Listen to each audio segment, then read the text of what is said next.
കായംകുളത്ത് നടക്കുന്ന ആലപ്പുഴ റവന്യൂ ജില്ലാ കലോത്സവത്തിനിടെ രക്ഷിതാക്കളുടെ പ്രതിഷേധം. ഹൈസ്കൂൾ വിഭാഗം കേരള നടനം ഫലപ്രഖ്യാപന വേദിയിലാണ് പ്രതിഷേധമുണ്ടായത്. പോലീസ് എത്തിയാണ് രംഗം ശാന്തമാക്കിയത്.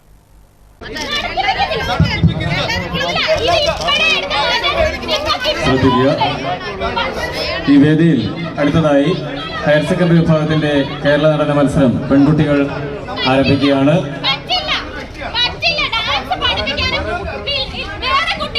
ദയവായി സഹകരിക്കുക.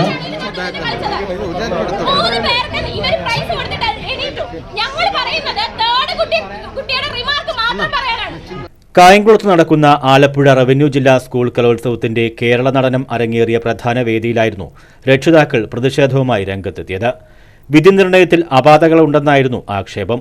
വിധി നിർണയം നടത്തുമ്പോൾ മത്സരത്തെക്കുറിച്ചുള്ള വിലയിരുത്തൽ നടത്തിയില്ലെന്നുള്ളതായിരുന്നു പ്രധാന ആക്ഷേപം. പ്രതിഷേധ ചൂടേറിയപ്പോൾ പോലീസ് എത്തിയാണ് രംഗം ശാന്തമാക്കിയത്. മിക്ക മത്സരങ്ങളിലും വിധികർത്താക്കളെക്കുറിച്ച് ആക്ഷേപമുയർന്നത് കലോത്സവത്തിന്റെ നിറം കെടുത്തുന്നതായും ആക്ഷേപമുണ്ട്. News bureau, Kayamkulam.